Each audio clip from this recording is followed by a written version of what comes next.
Руководитель администрации президента Даур Ашба зачитал указ президента о назначении Валерия Смыр на должность главы администрации Сухумского района. Как отметил президент Рауль Хаджимба, показатели, которые достигнуты за последний год по Сухумскому району, однозначно позитивны. Глава государства выразил надежду, что руководство района и в дальнейшем будет предпринимать шаги, чтобы повышать жизненный уровень. Идет процесс обновления руководства глав администрации.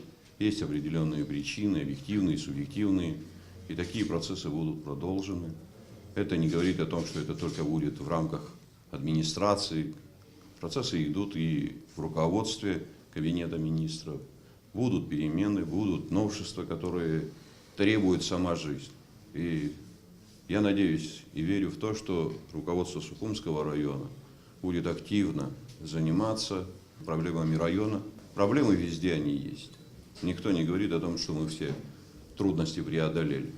Но Сухумский район по показателям прошлого года выглядел намного лучше, чем за все предыдущие годы.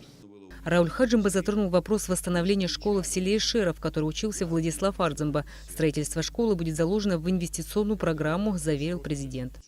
Школа, которая там разрушена, до основания фактически, это школа первого президента Владислава Ардзимба и многих других, которые погибли из этого села. Поэтому я дал команду, следующая у нас инвестпрограмма, мы заложим туда строительство этой школы. Валерий Смыр поблагодарил за оказанное доверие главу государства и депутатов районного собрания. Только совместными усилиями мы сможем справиться с проблемами, существующими в районе, подчеркнул Валерий Смыр. Всем большое спасибо коллективу, собранию, Рауль Джунгович, вам за оказанное доверие, Даур Джунгович, вам за оказанное доверие. Если мы все вместе сплоченно не будем работать, как мы все эти более 6 месяцев работали, то итога никакого не будет. Также, если дружно будем продолжать, то мы для района своего сделаем все, что возможно, все, что в наших силах. В завершении встречи Рауль Хаджимба заверил активы депутатов районного собрания, что руководство страны сделает все возможное, чтобы район развивался и процветал. Рената Шакая, Беслан Джинджоли, Абхазское телевидение.